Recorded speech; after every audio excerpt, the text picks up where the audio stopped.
Welcome to InFocus. I'm going to get right to the point. I want to talk to you today about atomic warfare. I want to talk to you about nuclear war. And what's driving this conversation is the willingness of mainstream media across the board, from liberal to progressive to conservative media, the willingness to toss around the term atomic exchange, atomic weapons, atomic warfare when it comes to what's happening in Eastern Europe and Ukraine right now, to toss these terms around casually, to bring on experts that are talking about casualties on either side as if somehow a nuclear exchange could lead to something that is actually winnable. You know, we have been blessed as a planet. It has been since 1985, it's been 78 years since the world has seen a detonation of a nuclear device on civilian populations during wartime. This is the 78th anniversary, as some people call it. It was in July of 1945, the first nuclear device was tested, and in August, when it was deployed on civilian populations.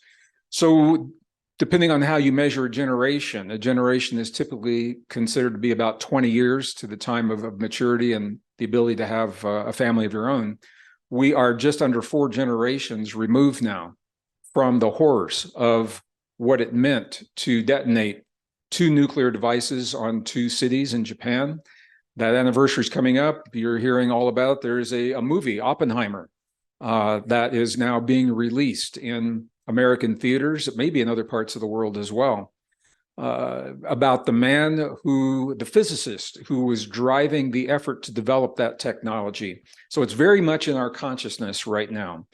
My concern is, as I travel this nation, the United States, as I travel the world, as I hear from my audiences, I hear from people on the streets, I check into the news feeds in other nations that I go to, and the idea, the casual nature of the conversations about a nuclear exchange on the plains of Ukraine, and what it could possibly mean, as if somehow we could walk back from that, as if somehow the world remains the same after that, as somehow that it wouldn't lead to even a further escalation. You know, in the old ideas of war, the idea was that someone would win, someone would lose, and there would be something, a benefit, a value to the winner. When it comes to nuclear war, all of that goes right out the window. And many young people, because they've never been exposed to the horrors of nuclear war and what it really means. And those young people, as I said, that extends into the legacy media, because so many of the broadcasters are young themselves. Many of you know that part of my background as a scientist, I was a senior computer systems designer during the Cold War years for a company. At that time, it was called Martin Marietta Aerospace, Martin Marietta Defense. Today, it's Lockheed Martin. And I say that because I had a front row seat and a behind the scenes view to what was happening during the Cold War years. And there's nothing short of horrifying. We never, ever, ever want to be in a position to find ourselves dealing with the horrors of coming to the brink of nuclear war between 2 superpowers or non-superpowers. A lot of people simply don't know that. And they don't know because it's not something we talk about. It's not something that's taught in schools. It comes up on these news feeds for sensationalism, and we'll bring in retired generals, or whatever, and they'll say, oh yeah, so many casualties on this side within 24 hours of the blast and so many on that side.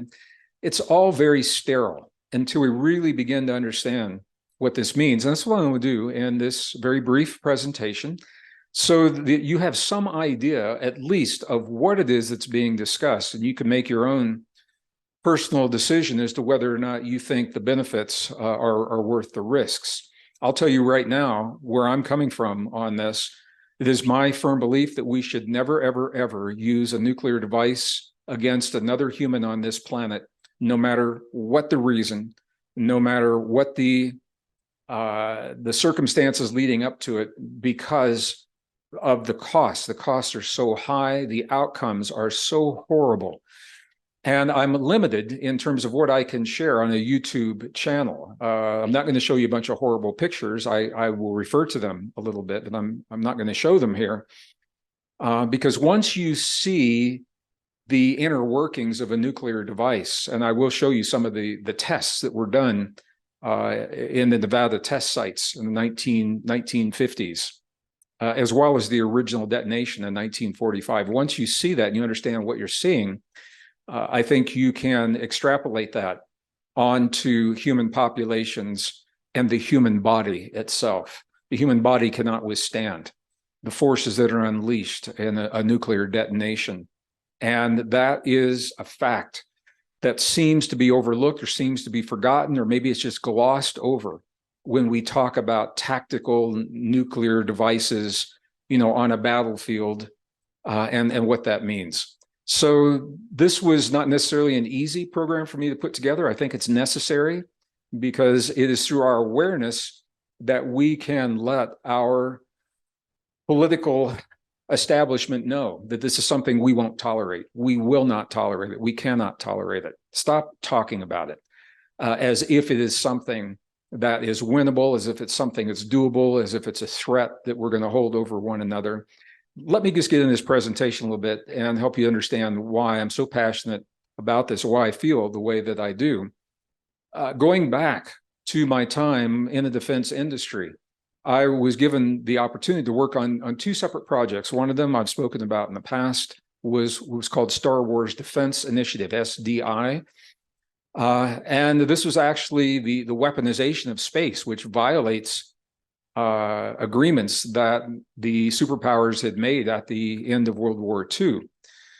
There's a lot of controversy about that and how I even ended up in that place. And I think if you haven't seen previous videos, I think I'll just share it with you quickly. I applied to the aerospace side of the house to explore the stars and the planets because these were the corporations that had the money and the technology to do that. I was hired, given the security clearance, and because it was wartime, they transferred me from the aerospace exploration side into the defense side of the house. As they said, they wanted the expertise, my background, computer science, during wartime. I was horrified, and I went through many, many sleepless nights. Lying in bed, I would wake up with horrible dreams.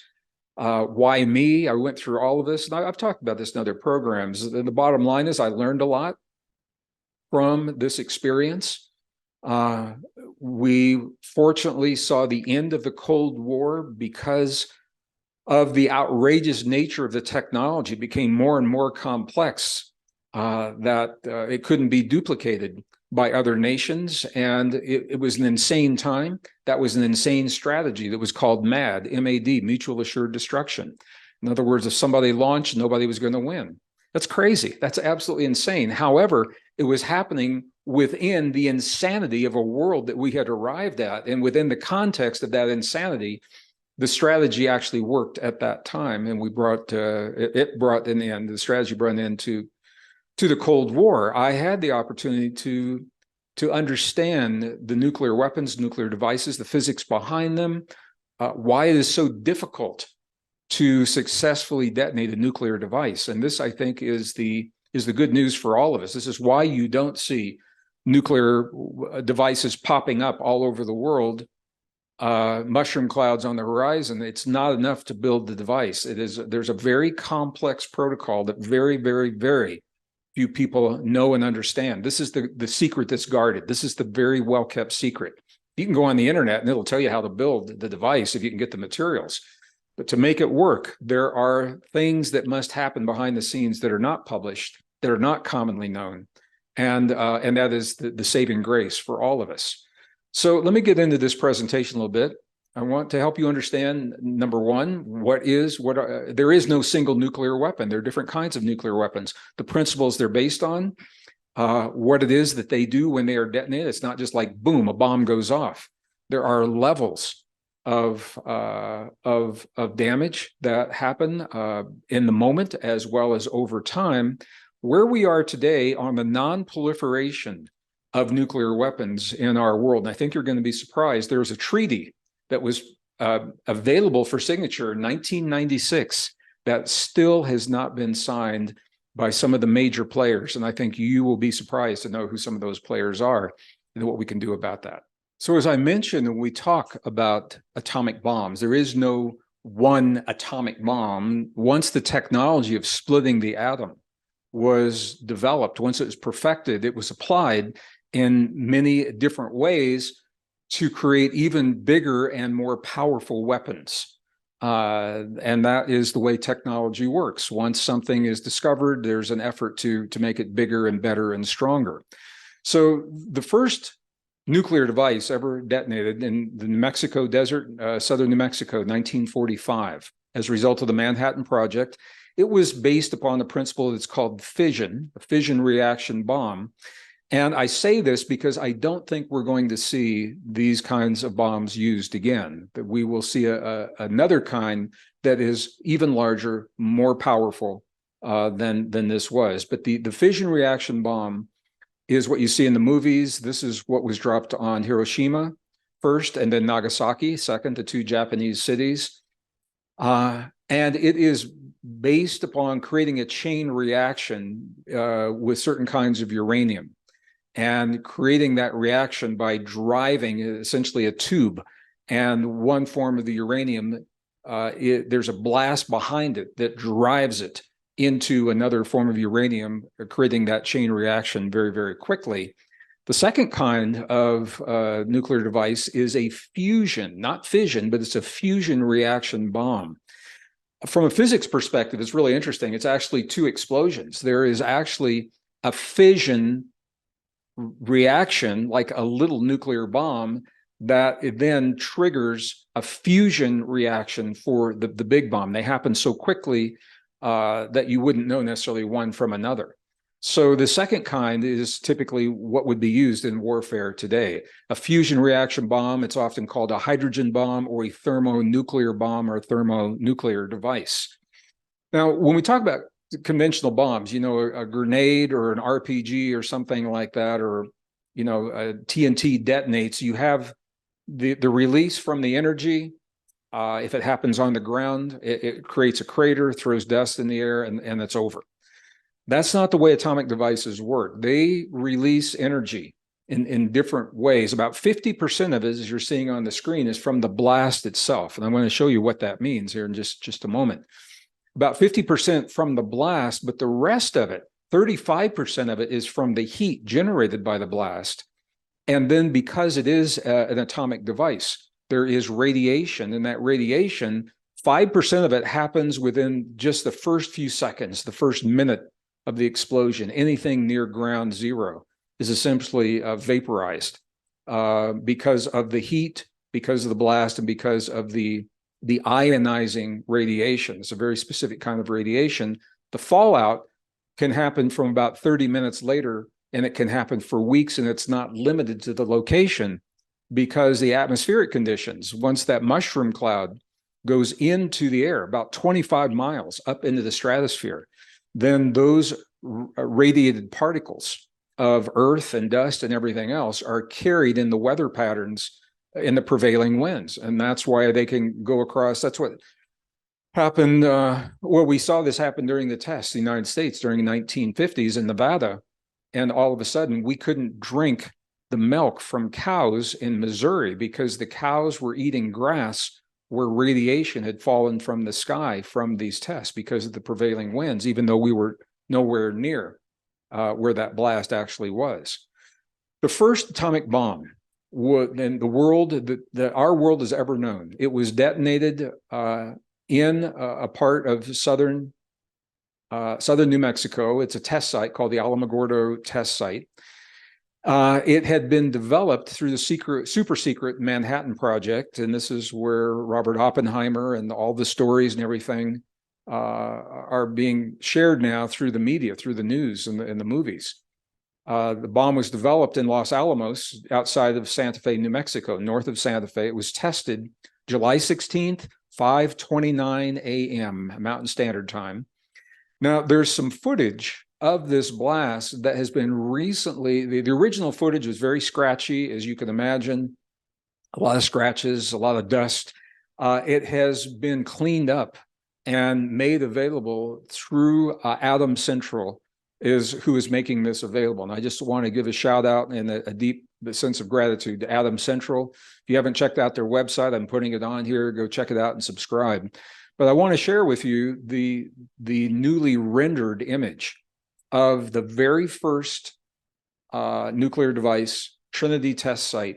This is what the scientists saw. 50 scientists were the ones that witnessed this. So there's no sound. I'm just going to play it right here, and so you can get a sense for what's happening. 5:29 a.m. Is when this began, and they had never detonated a device like this. They didn't know for sure what would happen. I'm just going to let you watch this for a few seconds. And there's different shots from different angles here. This mushroom cloud is going about 25 miles into the stratosphere. The scientists reported, this is another view of the same detonation here. They said one of three possibilities was going to happen. Either it wasn't going to work, or their calculations were wrong and it would work so well they would all be annihilated, or it would work and no one would die during this test and the world would never be the same because a new weapon had been developed. And it is this third possibility that turned out to be what had happened. So this is amazing footage that you're seeing here, and I'm going to go ahead and play it. I want you to see it all the way through. It's just under 2 minutes.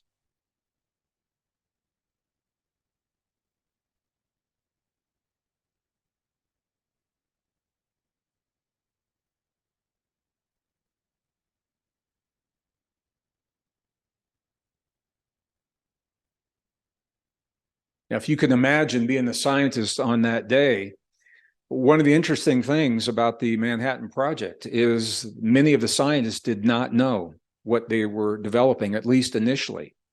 The work was very compartmentalized. They were working on different pieces. Of course, there were rumors that they were working on some kind of a weapon or a bomb.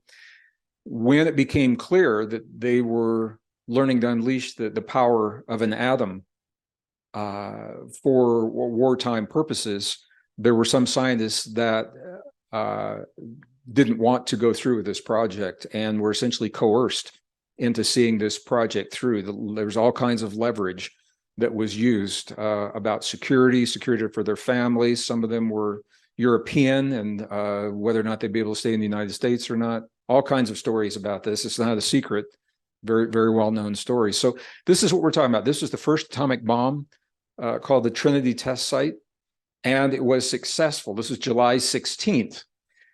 What did you just see happen? Well, there are a number of things happened. First of all, there's the blast itself. There's a flash of light initially, and you'll see this in the movies. Usually the sky or the room just lights up. Anyone who is looking at the device going off, at the bomb going off, can have temporary blindness from the flash. If they're not looking at it directly, they will typically recover. If their retina is focused, if they are looking precisely at the blast itself, which is unlikely, unless you know where it's going to be, you won't be looking right at it. If you are looking right at it, it can cause permanent blindness. If you're simply looking away, but you're in the field of that blast, the power of the light temporarily blinds people. They will typically recover. But listen to this. The temperatures at the center of an atomic bomb are about 5 times hotter than the center of the sun. I just want you to wrap your mind around that. Brief. It's brief and intense. 5 times the temperature, 5 times hotter in the temperature and in the sun. And this is important because the blast effect is the first thing that's going to be experienced. Now, there were studies that were done in the Nevada test sites here in the United States. Now, I say that because I know some of you are watching from other countries. So the footage I'm going to show you now, this is from the testing, not from Japan or anything like that. But this is some of the tests. And what I want you to see, first of all, I want you to see the first thing that happens is a flash of light and a thermal pulse. And the heat is so intense, it will begin to vaporize things like the tires and the vehicles themselves. So this is a bus, and you're going to see a house as well. Now, I just want you to see, again, no sound, but this is the thermal pulse reaches before the shock wave.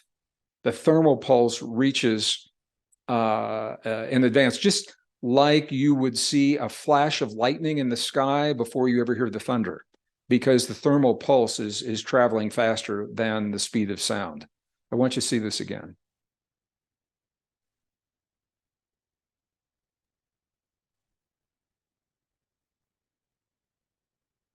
Now look at what's happening. I mean, the tires are just melting here. This is from the intense heat, and the heat is enough to burn anything that is kindling. So your frame house, your furniture in your house, things like that, in the presence of this heat.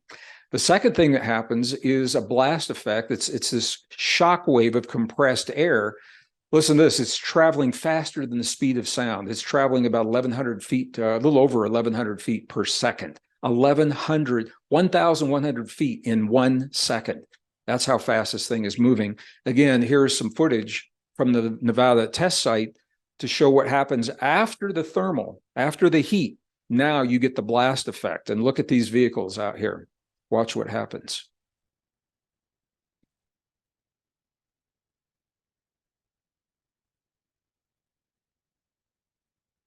This is just from the initial blast. And then the third thing that happens is the radiation. So the thermal and the heat are pretty quick and after the initial blast. The radiation is where some of the worst damage comes from in terms of human life. The human cost is absolutely unthinkable. And I'm going to say that there are images available that are too horrific to put on this site. I wouldn't expose you to them, that we don't need to. You're going to get the idea. But I want you to know they are out there, because everything you saw happen to the buses and to the vehicles and to the house, if you can imagine what that means to human flesh. Human flesh cannot stand up against a nuclear blast like that within close proximity. One of the horrifying things that you're seeing in Hiroshima are things like this. These are the shadows that were left from people who were standing in this location when the initial blast happened, when that light, the flash was so intense, it literally bleached the concrete around them, and their bodies temporarily shielded that blast. Remember, it's a quick, intense blast. Their bodies shielded it long enough to create the shadow. So the shadow, that is their shadow from where they were standing, and around that, the concrete has been bleached.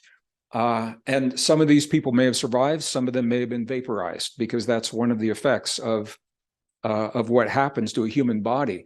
They had a difficult time in Hiroshima with a death count, precisely because so many bodies simply no longer existed from this blast. It's a horrible thing to even think about. People don't like to talk about it. And yet we're talking about using nuclear weapons in Ukraine. We have to keep this stuff in mind, because it can never happen. We can never allow nuclear weapons to be used in Ukraine or anywhere on planet Earth, from my perspective, one man's opinion. But you begin to see things like this. Here's another one right here. This is a person that was sitting on the right-hand side of the screen, was sitting on the steps. This is outside of a bank. There was no warning that this detonation was going to happen in Hiroshima. There were no leaflets dropped. There was no air raids. Nobody knew what was about to happen. And for that reason, it caught the civilian population by surprise. They were just going about their day. There was a bright flash in the sky, and depending on how close they were to the blast site, that determines how much and to what degree they were affected. So you see things like this. Now, this is one image of a human. I mean, this is bad enough, but I think I wanted to share this with you to get an idea across. This is a woman, the imprint of her kimono, the flash was so intense that it burned the imprint of her clothing into her skin. So she survived. Obviously, she was far enough away. She survived the initial blast and the thermal shock wave and that I spoke of earlier. but the light was so intense that it burned in the same way that a body shields the light on the sidewalk and on the stairs. The cloth shielded temporarily, and there were places where the pattern was actually burned into her skin. There are other images. Human flesh simply falls off the body and it's vaporized, and this is one of the why the cost is so unthinkable. So Hiroshima, we're coming up on the anniversary of what happened on that day, and I'm just going to run through this sequence very, very quickly. It was July 16th is when the first detonation test was successful in New Mexico. August 6th at 8:15 a.m. is when the first atomic bomb was dropped on the civilian population. In Japan, in the city of Hiroshima, for those of you that may not be familiar with this, Japan and America were at war. This was part of what was happening in World War II. That's why they called it a world war, not only in Europe, but it was happening in other places throughout the world. And I know people that were working in the industry during this time, and there was a lot of hand-wringing and controversy around this. It had never been done before, never been used, a weapon like this on a civilian population. And I'm not justifying this at all. I want to share the thinking. The thinking was that if a weapon of this magnitude could be demonstrated, no one else had the capacity to fight back against it, and it would end the war. So the thinking that was believed to justify the use of an atomic bomb on a civilian population was that once the leaders of Japan, in this instance, once they saw what was happening, that they would immediately surrender and the war would be over. So 8:15 is when the bomb left a B-29 bomber at an altitude of about 31,000 feet. However, it didn't detonate until it was 1,500 feet above the surface. Now, I'm emphasizing this is important because people ask questions all the time. And when I visit Japan, and I went to Hiroshima because I wanted to see the site for myself, and I had questions as well.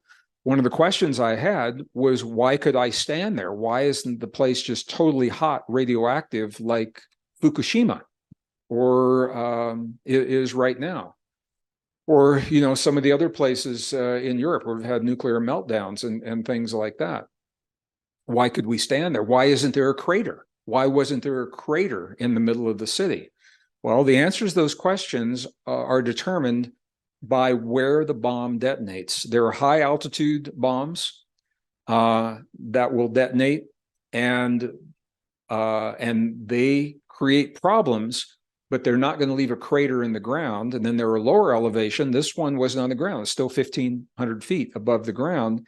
And as bad as it was, you're going to see in a moment, it was relatively low yield when it comes to nuclear devices. And I want to say this clearly, because the weapons we have today are magnitudes of times more powerful than what was used in Hiroshima in 1945. I'm going to compare these in just a moment. But this is the reason, because it was an airborne detonation 1,500 feet above the city.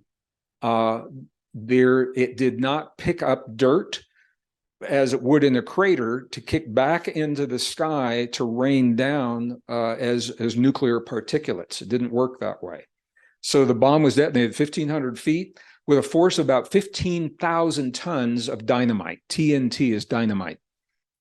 The heat was 5 times the heat of the center of the sun. And if you want to know what that is, it's about 1 million degrees centigrade, if you can even fathom what that is.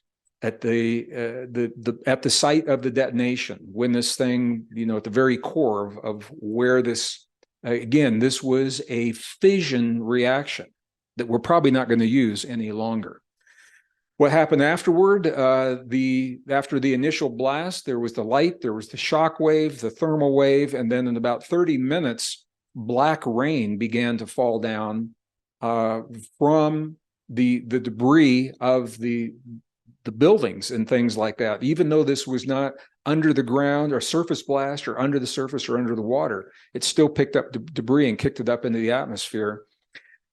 Scientists now believe about 80,000 people died instantly. 80,000 people just like that, died instantly. Many of the bodies were simply vaporized. There was nothing left to bury because there was nothing left of their bodies. The heat and the blast were so intense.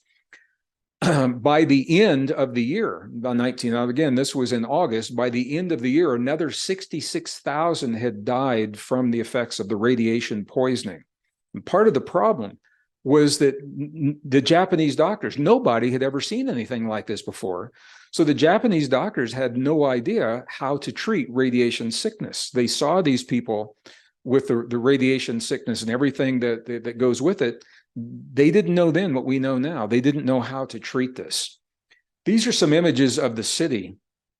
You can see the only thing remaining was some of the concrete and steel reinforcement, but the buildings themselves are just gone. And if you don't really have a good sense for what's, and by the way, this building you always see, it's the Science and Technology Museum in Hiroshima, that dome, and it remains today. It was left as a memorial to the blast.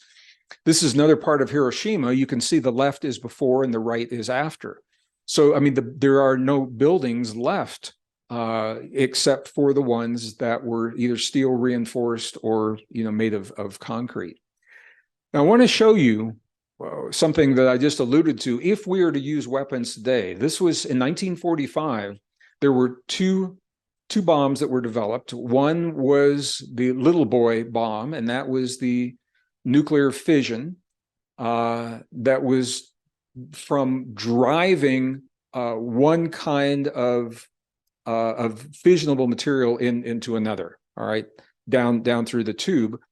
They developed a second bomb that it was called the Fat Man, that rather than driving the two together, there was a simultaneous implosion. In other words, many explosions surrounding the nuclear material, forcing it inward so that it would then begin the fusion process and explode. It happened very, very quickly.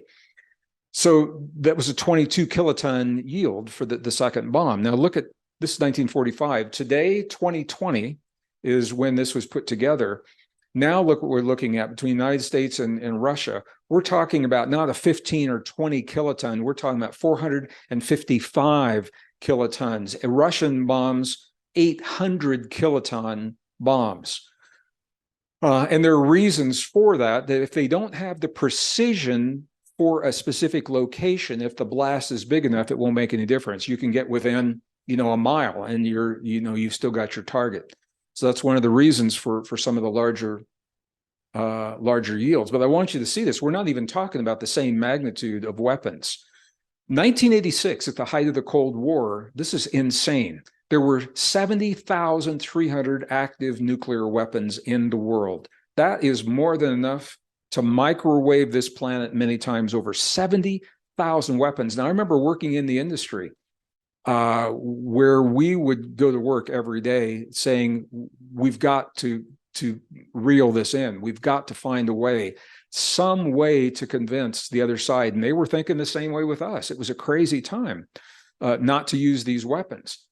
Now, in 2019, when this study was done, we have reduced that global arsenal from 70,000. Now we're down to 3,750, which is still more than we need to microwave this planet many times over. These are active weapons. In other words, they're on the missiles, they're in the ground, they're on the submarines, and they are kept ready to be used if someone gives the order. That's what the active weapon means. However, there are more than that in the world. Total, not all active, but total, there are over 12,000 nuclear weapons in the world right now. And if you're like me, you want to know where these are, I just put this together for you really quickly. United States has 5,244. Russia's got a few more, 5,889. The UK has 225. France has 290. China has 410. India, 164. Pakistan, 170. North Korea, about 30. And Israel has 90. This is called the nuclear club, or the atomic weapons club in the world. This is what we know of today. Now, people say, well, isn't there an agreement so that we don't use these? The answer is yes and no. there is an agreement to stop the testing of nuclear weapons. The thinking is if you cannot test it, then if you are a new member trying to develop nuclear weapons, you won't know if they work or not because you cannot test them. If you're an existing nuclear power, you cannot develop more powerful weapons because you cannot test them. So it doesn't prevent the building of the nuclear weapons, it prevents the testing. And by virtue of that, the thinking is that more weapons cannot be developed. This test ban, it's called the Comprehensive Test Ban Treaty, CTBT. It was developed and it was ready for signatures in 1996. And you say, well, that's a long time ago, and I agree with you. It is still pending. This agreement is still pending. All right, what does the agreement do? It's just, I said, it prohibits the testing of the weapons. So here's the nuances. When this treaty was developed, there were 44 nations identified that were called nuclear capable. And that means they've got everything they need to build nuclear weapons. So the treaty could only go into effect after those 44 nations sign and ratify the treaty. So the treaty can only go into effect 180 days after those 44 nations sign. All right. Well, this is a nuance, and it gets really interesting. As of January 2023, 177 total nations, so these are nations that don't even have nuclear capabilities, 177 total nations have signed and ratified the treaty. What does ratified mean? It's not enough to sign the treaty. You can sign it and not be held to the terms of the treaty. The ratification is what holds you to the terms. So in other words, and this is one of the things I learned during the Cold War working in the industry, when you ratify a treaty, first you sign it, okay? So 177 countries have signed it. Now, if you ratify it, it means that you exchange the formal and legal paperwork with the other countries that say that you consent to be bound by the terms of the treaty, all right? So 177 countries in total have signed it. But what about those 44 countries? Well, of those 44 countries that have to sign before this thing can go into effect, all of them have signed except North Korea, India, and Pakistan. They have yet to sign it. And of the ones that signed, even though they signed it, 5 countries still have not ratified this treaty, all right? The United States is one of those countries. China, Israel, Iran, and Egypt have signed, but they have not ratified this treaty. And there are all kinds of reasons about why they haven't and what it means and who's waiting for what country is waiting for the other one to ratify it. But the point is, the treaty is not in effect. It's been open for signature since 1996. The majority of nations in the world have signed it. I think there's 198 nations on the planet. 177 of those have signed this. But of the 44 that have to sign this, the 44 nuclear capable countries, they've all signed it. But we've got 5 countries that have not ratified the treaty. Again, US, China, Israel, Iran, and Egypt. Robert Oppenheimer was the man overseeing the development of the nuclear weapons program during World War II, the Manhattan Project at Los Alamos National Labs, LANL, north of Santa Fe, New Mexico. Very famously, he was interviewed after the first detonation and asked what his thoughts were. And there's a very famous video clip. If you haven't seen it, I'm going to share it with you here. It's brief. I want you to hear what he says. Look at the expression on his face. Look at his eyes. This is not an easy thing for him to say. He was a student of ancient history. And interestingly, a student of the Bhagavad Gita that refers to a war in ancient times that used what appear to be nuclear weapons, although no one has understood that term until 1945 again. So in the Bhagavad Gita, there is a place where a weapon, that one army is backed into a corner and they're going to lose, and they use a weapon that had never been used before, as bright as 10,000 suns is the way it's described in the Bhagavad Gita.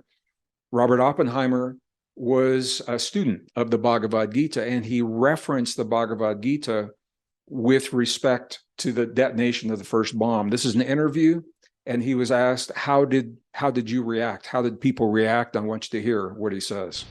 He knew the world would not be the same. Few people laughed. Few people cried. Most people were silent. I remembered the line from the Hindu scripture, the Bhagavad Gita. Vishnu is trying to persuade the prince that he should do his duty, and to impress him takes on his multi-armed form and says, "Now I am become death, the destroyer of worlds." I suppose we all thought that one way or another. Now I've become death, the destroyer of worlds. We will always measure time from the period before nuclear weapons and the period after nuclear weapons. The discovery of how to split the atom and use that in a weaponized format. Again, the technology is not good, bad, right, or wrong. It's how it's employed. It's the thinking underlying that technology. The technology is developed during wartime for the explicit purpose of creating a weapon that no one else had, that no one else could counter. And we have that weapon with us now. There are a lot of conversations about what to do now that we have those weapons. There are some people that say that we should do away with all of our nuclear weapons. And I'm going to share just briefly as I close out this conversation. My sense is we have it, and it is a powerful tool. I do not think that we should do away with the world's nuclear weapons. I do, however, believe that we need to put a system in place where no nation can ever unleash the power of a nuclear weapon on another nation. And I think a system like that is possible. We have the technology, we have the ability to do that. I don't think we should do away with them because we may need those nuclear weapons at some point in our future. We don't even know the reason. Could be an asteroid coming in closer than we've ever seen that we'll need to propel in another direction. It could be a super volcano that is about to destroy the Earth, as has happened in times past in our geologic history, and the ability of a nuclear weapon to degas parts of the mantle. I mean, these are just off the top of my head, things that I think about sometimes. I think it's a powerful tool. It's a technology that we have harnessed, and I think working together as the nations of the world to have a common stockpile, maybe not thousands that we have right now, but to prevent us from ever using it as a weapon against one another, to be used only by consent, by universal consent in the event that our planet is threatened, I think is something that we need to consider. So this is what I wanted to say to you in this presentation. And again, I've just scratched the surface. There's a lot to think about here. These are my opinions from having worked inside the industry during the Cold War and being a student of geopolitics and what I'm seeing right now. When mainstream media is tossing around the terms casually of using tactical nuclear weapons in Ukraine, one of the things they're not talking about are the environmental consequences. If it's a tactical nuke, it is going to create environmental issues. That ground will not be able to be used for agriculture. What a lot of people are not talking about is the climate implications when nuclear weapons are detonated. And what we're talking about, tactical nukes, they're little versions of what I just shared with you. So they work on the same principle. And the little versions often lead to an escalation into the larger versions. It's going to impact climate. That is another conversation for another video, but it impacts the atmosphere, atmospheric conditions. If enough detonations are used, it begins to to create effects, reducing sunlight, which is the last thing that we want to do right now. I just talked about that in another video, as well as the horrible human consequences and the I'm hesitating because I don't want to get into the specifics that will lead into another conversation. What I want to say to you right now is that we need to say no to the use of wartime nuclear weapons. We can never let happen again in our world today or in our children's future what happened to the people of Japan and Hiroshima and Nagasaki, the second city that was bombed before Japan surrendered. Two cities were destroyed. We could never let that happen again. And as we approach the 78-year anniversary, it's not something that we celebrate. It is a memory that we keep alive so that it will never happen again. And we owe it to our younger generations who don't really understand what the implications of nuclear war are because they've been blessed to never experience it in their lifetimes. We owe it to them to keep this memory alive and to share with them why this can never happen again. We have the ability to do it. We have the mechanism to do it. And interestingly, we're coming into an election year. This is going to be a hot topic of the role of the West in Ukraine and the escalation of the war in Ukraine. We've already been told it's going to last at least another year. They're saying that right now. At least another year. It's escalating so quickly. Every day, we are closer and closer to doing the unthinkable, either because someone has forgotten what it means or because they know what it means and they are willing to take the risk, or they know and they simply don't care. Either one of those three is something we cannot let happen. So we need, I'm going to invite you, let your voice be heard in an election year, and ask those people that are being asked, that they're asking us to represent, they're asking to represent us. We owe it to ourselves to ask them the question of where they stand on the use of nuclear weapons in general and the use of those weapons in the war that's happening in Eastern Europe right now. And I think their answer will tell us everything we need to know. The question is, as always, do we love ourselves enough to be honest with ourselves about what we face? The more we know, the less we fear the unknown. The more we know about the technology that's being used, the better decisions we can make and the healthier decisions we can make for ourselves and for our loved ones.